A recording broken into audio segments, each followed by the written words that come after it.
Alright, Shalom. I want to give all praises, honor, and glory to Yahweh by Hashem Yahushua.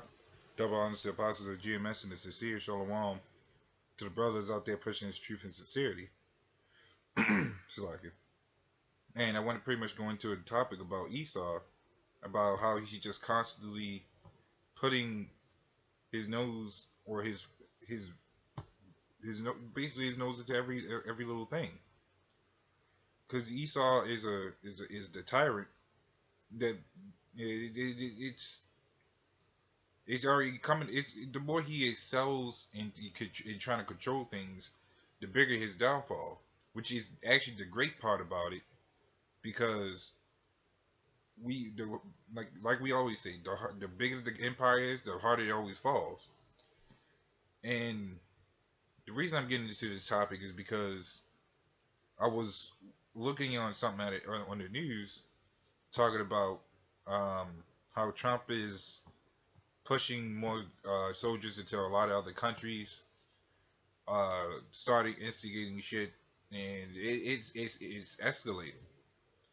And it didn't daunt. And I mean, of course, we expect the usual. I expected the usual. Okay, he's just sending more troops over. The same usual shit he always does, or that America basically does. But it dawned on me that not only does, I mean, because it's an ongoing thing. Because not only does he not sit at where he is, he goes over to other countries, start shit there. He has us in slavery, start shits with us, controlling everything we try to do, trying to control everything we do.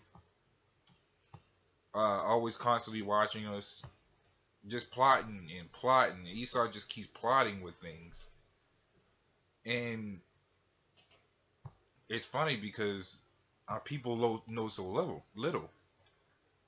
Our people may start to catch on to some of the things, but we don't fully understand the magnitude of what Esau is doing, because he'll throw things out there just for like, oh, we already have some, we're just gonna throw this out here just because it's new now.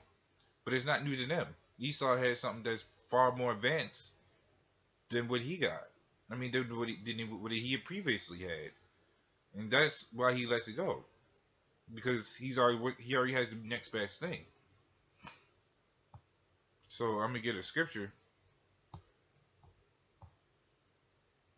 because it's still to the fact that he does the same thing over in these other countries. If he sees something worth getting, he'll go after and get it.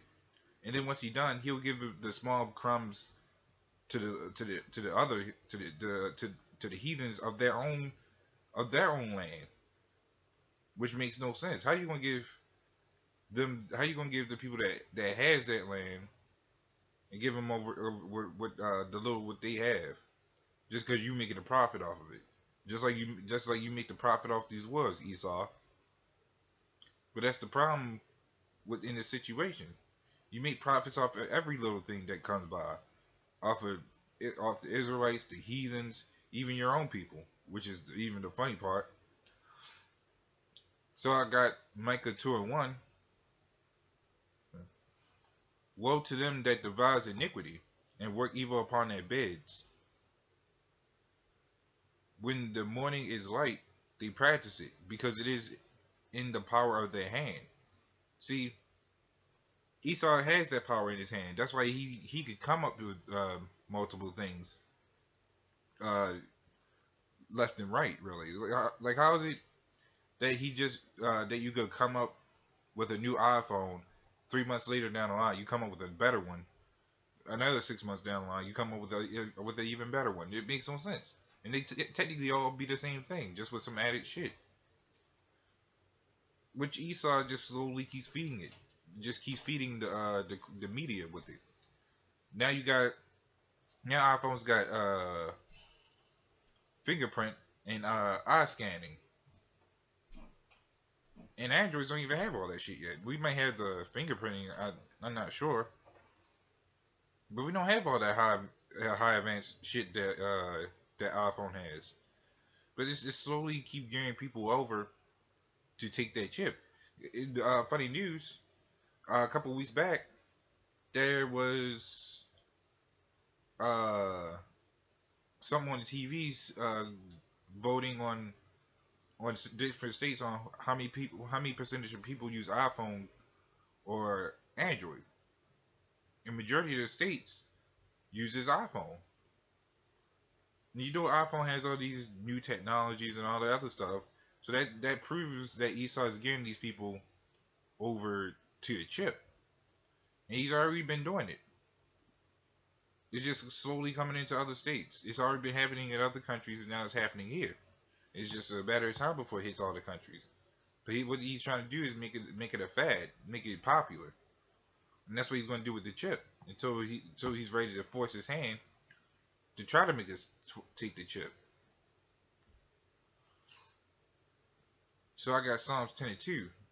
The wicked in his pride doth persecute the poor. Let them be taken in the devices that they have imagined. And that's what Esau has been doing. He's been persecuting us left and right. Now, not only has he been persecuting us, he's been like I say, even the heathens. And to hell with the heathens, but it's still the fact that he persecutes the earth in general. He persecutes everything, even the animals. How you and it's bad when you have to involve wildlife in the personal matter, not even in the personal matter, into the profitable matter of these zoos, the aquariums, just hunting them down. I mean, of course, if it's naturally hunting, then that makes sense. But you just hunting them now Esau's just hunting them to extinct them, which makes no sense. We done had what, a bunch of animals already damn near extinct or gone extinct because of Esau. So that's the problem there. Esau is destroying the earth, and he needs to be taken down from it. He not only persecutes us for our living conditions, he persecutes us mentally, further oppressing us, putting these women over us, making our men niggas, more niggas than I mean, well, niggas have always been niggas, but they excelled in their niggatry, which made it a whole lot worse. They had to watch even being in your own house with even without a nigga being there, and that's a problem.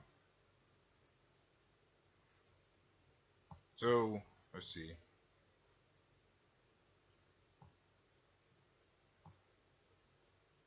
But that's the biggest issue with Esau. He just keeps taking and persecuting and making a profit off of something, and it's like he needs to be put down for it. And I'm gonna get this. Ezekiel 7:21, and it says, "I will give it into the hands of the stranger for a prey, and the wicked of the earth shall for a spoil, and they shall pollute it." And that's what Esau has been doing on a non-stop rate. He's been polluting the earth, but now it needs to be cleansed by nuclear fire, which I could get in. Yeah, I could actually get that. Cause hold up. Let's see. Okay. Actually, I got this one scripture right here. I'm not gonna do it out on that. But it says, "This is Malachi 4:1. For behold, the day cometh that shall burn as an oven, and all the proud, yea, and all that do wickedly shall be stubble. And the day that cometh shall burn them up, saith the Lord of hosts, that it shall leave them neither root nor branch." See that, and that's the way of getting rid of Esau, through the cleansing of Babylon being destroyed. So he can't. Now you just, well, yeah, just I would say Babylon, because that's where the main way to clean to get to the roots of the corruption. That's to burn the corruption out of the place. So he has nowhere else to go. So he has nowhere else to pollute or try to make a profit of. Because once your main base is gone, I mean, I can set up an example for one. You have a kingdom. You have all these different territories. But as soon as someone comes and assassinates and destroys the main base, all the other bases fall with it. And that's how Esau's infrastructure is. You take out the main key, and his whole infrastructure falls. And then that's where we're able to do what we want to do, Lord willing, of the elect, to basically get these devils, put them in slavery for the shit they've done. Revelations 18:8, Revelations 18:6 says, double unto them, double according to our works. So Esau's gotta get paid back double for the shit he's done.